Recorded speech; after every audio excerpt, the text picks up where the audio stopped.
आज हम 18वीं सदी के भारत में चल रहे हैं, एक ऐसे शख्स के दौर की पड़ताल करने जिनका नाम ब्रिटिश भारत के इतिहास में अच्छाई और बुराई दोनों के साथ जुड़ा हुआ है, वॉरेन हेस्टिंग्स। और हमारे पास जो स्रोत हैं वे 1772 से 1785 तक बंगाल के गवर्नर और फिर पहले गवर्नर जनरल के तौर पर उनके कार्यकाल का एक बहुत ही दिलचस्प खाका खींचते हैं। और ये कोई मामूली दौर नहीं था। बिल्कुल नहीं। ईस्ट इंडिया कंपनी, जो अब तक सिर्फ मुनाफा कमाने वाली एक व्यापारिक संस्था थी, अब एक शासक की भूमिका में आ रही थी। ये एक बहुत बड़ा बदलाव था। तो हेस्टिंग्स के सामने चुनौती ये थी कि व्यापारियों और क्लर्कों की एक कंपनी को प्रशासकों में कैसे बदला जाए। हाँ, और बंगाल जो अराजकता और अकाल से जूझ रहा था, उसके लिए एक कारगर व्यवस्था कैसे बनाई जाए, और सबसे जरूरी, कंपनी का खाली खजाना कैसे भरा जाए।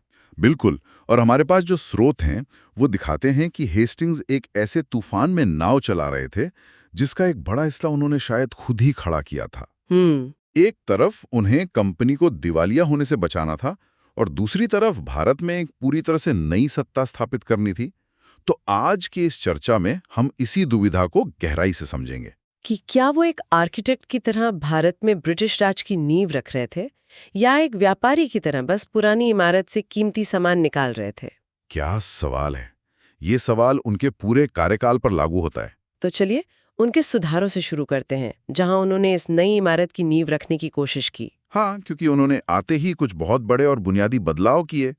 प्रशासनिक सुधारों से शुरुआत करें तो उनका सबसे पहला निशाना क्लाइव की दोहरी शासन प्रणाली पर था। सही कहा। और ये समझना जरूरी है कि ये दोहरी शासन प्रणाली थी क्या।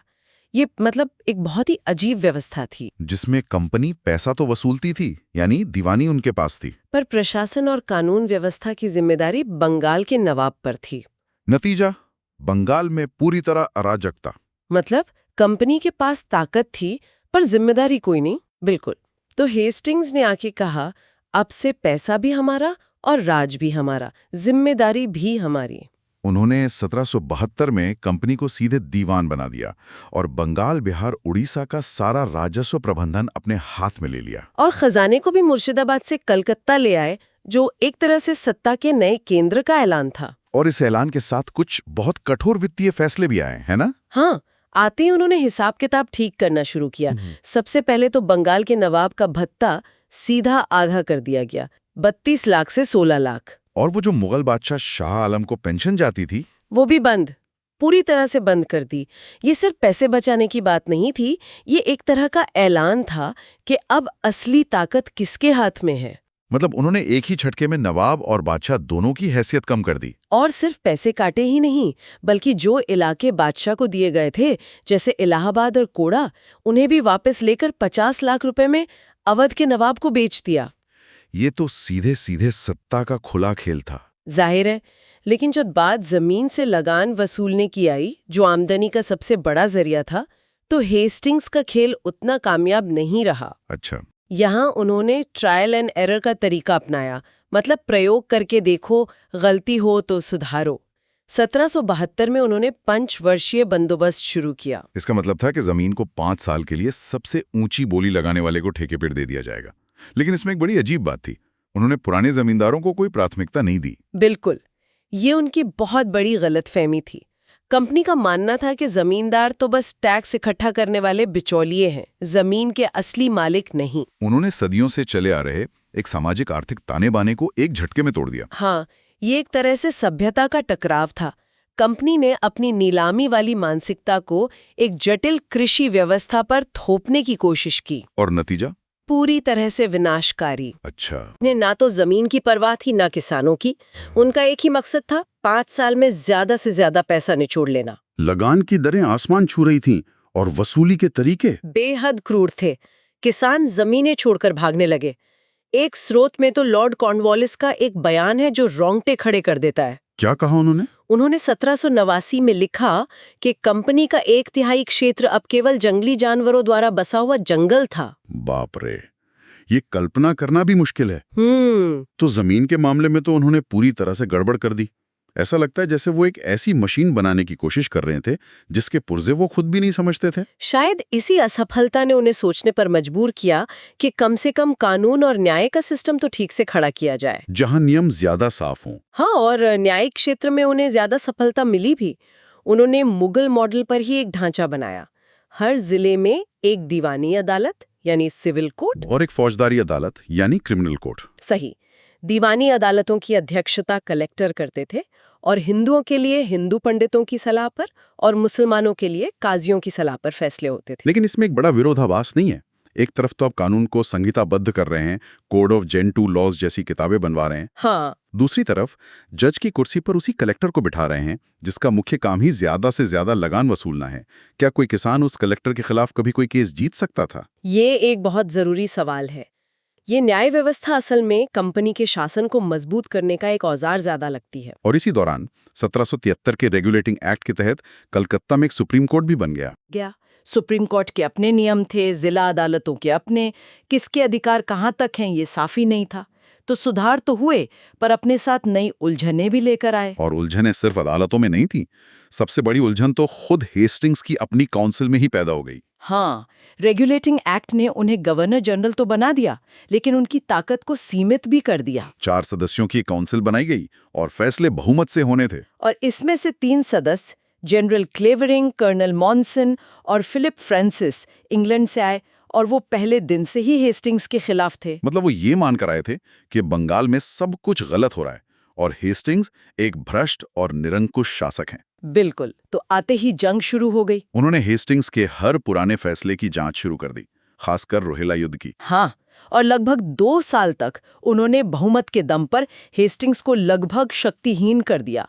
उनके हर प्रस्ताव को गिराया जाता, उनके हर फैसले को पलटा जाता। हालात इतने बिगड़ गए थे कि मैंने पढ़ा है कि फिलिप फ्रांसिस और हेस्टिंग्स के बीच बाद में एक द्वंद्व युद्ध यानी डुअल भी हुआ था। हाँ, हुआ था, जिसमें हेस्टिंग्स ने फ्रांसिस को गोली मारकर घायल कर दिया था।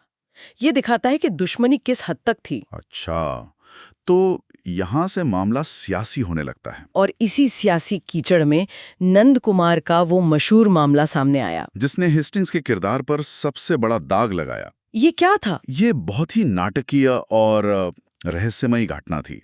नंद कुमार, जो एक प्रभावशाली बंगाली जमींदार थे, उन्होंने काउंसिल के सामने हेस्टिंग्स पर सीधा घूस लेने का आरोप लगा दिया। सीधा गवर्नर जनरल हाँ, पे? उनका कहना था कि हेस्टिंग्स ने नवाब की संरक्षिका मुन्नी बेगम से उस पद पर नियुक्ति के बदले 3.5 लाख रुपए की रिश्वत ली थी। ये तो सीधा हमला था। हेस्टिंग्स ने क्या किया? हेस्टिंग्स गुस्से से आग बबूला हो गए।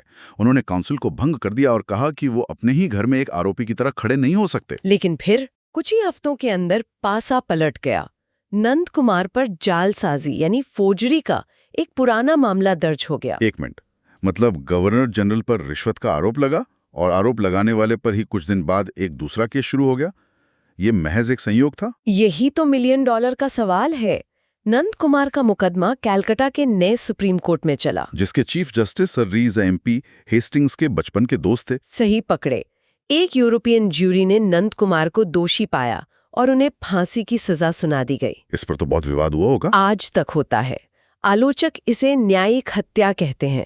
उनका मानना है कि ये हेस्टिंग्स और एमपी की मिलीभगत थी ताकि एक खतरनाक दुश्मन को रास्ते से हटाया जा सके। मैं कॉलेज जैसे इतिहासकारों ने भी तो यही कहा है। हाँ, उन्होंने साफ लिखा है कि असली मुकदमा चलाने वाले हेस्टिंग्स ही थे। वहीं हेस्टिंग्स के समर्थक कहते हैं कि ये कानूनी प्रक्रिया थी और इसका हेस्टिंग्स से कोई लेना देना नहीं था। लेकिन एक बात साफ है, जालसाजी के लिए मौत की सजा उस समय के भारतीय कानून में नहीं थी। और ये सजा बहुत ही कठोर मानी गई। चाहे ये साजिश हो या संयोग, इसने हेस्टिंग्स की छवि पर एक गहरा दाग लगा दिया। तो एक तरफ वो अपनी ही काउंसिल से लड़ रहे थे, दूसरी तरफ उन पर ऐसे गंभीर आरोप लग रहे थे। लेकिन इन सब के बीच उन्हें भारतीय रियासतों से भी निपटना था। हाँ, रोहिला युद्ध का जिक्र बार बार आता है, जिसकी वजह से काउंसिल ने भी उन पर हमला बोला था। ये 1774 में हुआ चाहे ना? हाँ, हुआ ये कि अवध के नवाब शुजा-उद-दौला रुहेलखंड पर कब्जा करना चाहते थे। उन्होंने बनारस की संधि के तहत कंपनी से सैन्य मदद मांगी और बदले में 40 लाख रुपए देने का वादा किया। और हेस्टिंग्स ने कंपनी की सेना भेज दी। रुहेला बुरी तरह हार गए। उनके नेता हाफिज रहमत खान युद्ध में मारे गए और रुहेलखंड को अवध में मिला लिया गया। सैन्य और आर्थिक नजरिए से देखें तो ये कंपनी के लिए फायदे का सौदा था। बिल्कुल, अवध की सीमा सुरक्षित हो गई और खजाने में पैसा भी आया, लेकिन इसकी आलोचना बहुत हुई। नैतिकता के आधार पर? हाँ, एडमंड बर्क जैसे आलोचकों ने ब्रिटिश संसद में कहा कि कंपनी ने सिर्फ पैसे के लिए एक आजाद कौम की जिंदगी और आजादी का सौदा कर लिया, जबकि रुहेलाओं ने कंपनी का कुछ नहीं बिगाड़ा था। और हेस्टिंग्स का तर्क क्या था? उनका तर्क था कि ये एक रणनीतिक फैसला था। रुहेला मराठाओं के साथ मिलकर कंपनी के लिए खतरा बन सकते थे, लेकिन ये बात साफ दिखती है कि उनके लिए नैतिकता से ज्यादा जरूरी कंपनी का फायदा था। और ये सिर्फ एक युद्ध की बात नहीं थी। नहीं, इसके तुरंत बाद पहला आंग्ल मराठा युद्ध शुरू हो गया, जो बहुत लंबा और खर्चीला साबित हुआ। फिर दक्षिण में हैदर अली के साथ दूसरा आंग्ल मैसूर युद्ध भी शुरू हो गया। एक वक्त ऐसा आया जब कंपनी चारों तरफ से दुश्मनों से घिर गई थी। हाँ, एक स्रोत में लिखा है कि 1780 की गर्मियों तक भारत में अंग्रेजों का भाग्य अपने सबसे निचले स्तर पर आ गया था। ऐसा लग रहा था कि शायद ब्रिटिश राज शुरू होने से पहले ही खत्म हो जाएगा। और यहीं पर हेस्टिंग्स का दूसरा रूप सामने आता है। बिल्कुल, एक प्रशासक के तौर पर वो संकट में घबराए नहीं। उन्होंने अपनी पूरी ऊर्जा और कूटनीति झोंक दी। दक्षिण में सर आयर कूट को भेजा, जिसने हैदर अली को हराया, और मराठाओं के साथ सालबाई की संधि करके 20 साल के लिए शांति स्थापित की। हाँ, उन्होंने अपनी सूझबूझ से कंपनी को एक बहुत बड़े संकट से उबार लिया। लेकिन इन लगातार युद्धों की एक बहुत बड़ी कीमत चुकानी पड़ी होगी। कंपनी का खजाना तो पहले ही खाली था। बिल्कुल, और यहीं से कहानी का वो हिस्सा शुरू होता है जो उनके महाभियोग का सबसे बड़ा कारण बना। युद्धों के लिए पैसा चाहिए था, और पैसा किसी भी कीमत पर चाहिए था। और इस पैसे की उगाही के लिए हेस्टिंग्स ने वे तरीके अपनाए जिन्हें आज भी सही नहीं ठहराया जा सकता। इसमें सबसे पहला मामला बनारस के राजा चैत सिंह का आता है।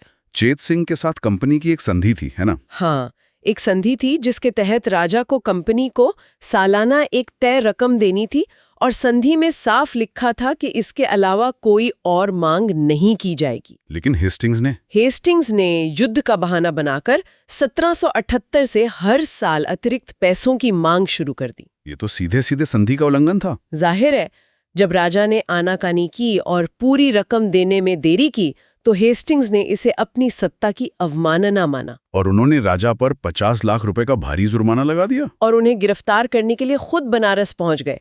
एक स्रोत में मकौले का जिक्र है, जिन्होंने कहा कि हेस्टिंग्स की योजना थी कि बड़ी से बड़ी मांग करते जाओ जब तक कि राजा विरोध न करे, और फिर उस विरोध को अपराध बताकर उसकी सारी संपत्ति जब्त कर लो। और दूसरा, इससे भी ज्यादा शर्मनाक मामला अवध की बेगमों का था। हाँ, ये मामला तो और भी ज्यादा गंभीर था। अवध के नवाब आसिफ उद्दौला पर कंपनी का बहुत ज्यादा कर्ज था। नवाब ने कहा कि उसके पास पैसे नहीं है, लेकिन उसकी माँ और दादी, यानी अवध की बेगमों के पास, हाँ, उनके पास पुश्तैनी खजाना है। और विडंबना देखिए कि कुछ साल पहले कलकत्ता काउंसिल ने खुद उन बेगमों के खजाने की सुरक्षा की गारंटी दी थी, लेकिन हेस्टिंग्स ने अपनी ही कंपनी की दी हुई गारंटी को नजरअंदाज कर दिया। पूरी तरह से। उन्होंने नवाब पर दबाव डाला कि वो बेगमों से जबरदस्ती खजाना छीन ले। जब नवाब हिचकिचाया तो ब्रिटिश सैनिकों को भेजा गया और बेगमों के महल को घेर लिया गया। उनके सेवकों को कैद करके भूखा प्यासा रखा गया और ज्यादती की गई, जब तक कि उन्होंने 1 करोड़ से ज्यादा की रकम नहीं दे दी। सर एल्फ्रेड लायल, जो खुद एक ब्रिटिश प्रशासक थे, उन्होंने भी इस घटना को अशोभनीय और अक्षम्य कहा है। तो इन सब के बाद जब हम वॉरेन हेस्टिंग्स के पूरे कार्यकाल को देखते हैं तो एक बहुत ही उलझी हुई तस्वीर सामने आती है। उन्हें कैसे याद किया जाए? एक तरफ वो हैं जिन्होंने भारत में ब्रिटिश प्रशासन की नींव रखी, अदालती व्यवस्था बनाई, प्राच्य विद्या को संरक्षण दिया, एशियाटिक सोसाइटी ऑफ बंगाल की स्थापना में मदद की, और एक बेहद मुश्किल वक्त में भारत में ब्रिटिश साम्राज्य को ढहने से बचाया। और दूसरी तरफ वही इंसान है जिस पर क्रूरता, वादा खिलाफी, भ्रष्टाचार और शोषण के गंभीर आरोप हैं। महाभियोग में एडमंड बर्क ने उन पर भौगोलिक नैतिकता का आरोप लगाया। इसका क्या मतलब? मतलब ये मानना कि जो काम इंग्लैंड में पाप है वो भारत में जायज हो जाता है। मैकॉले ने उनके बारे में लिखा कि उन्होंने बंगाल, बनारस और अवध में दुख, तबाही और अकाल का एक काला निशान छोड़ा। उनकी विरासत बेहद जटिल है। वे एक ही समय में एक निर्माता और एक विध्वंसक दोनों नजर आते हैं। बिल्कुल। तो आज की इस चर्चा से जो सवाल हमारे जहन में रह जाता है वो ये है कि हम ऐसे ऐतिहासिक किरदारों का मूल्यांकन कैसे करें। स्रोत के आरूफ में एक बहुत गहरी पंक्ति है कि जो लोग साम्राज्य खड़ा करते हैं उन्हें सही और गलत के एक ही तराजू पर तौलना लगभग नामुमकिन है। ये एक बुनियादी सवाल उठाता है कि जब हम साम्राज्य का विस्तार करने वाले ऐतिहासिक व्यक्तित्वों को देखते हैं तो क्या हमें उन्हें उनके समय के नैतिक मानकों से आंकना चाहिए या फिर अपने समय के, या फिर शासन और विजय के कार्यों पर कोई ऐसी सार्वभौमिक नैतिकता लागू होती है जो समय और भूगोल से परे है? सोचने के लिए यह एक गहरा विचार है।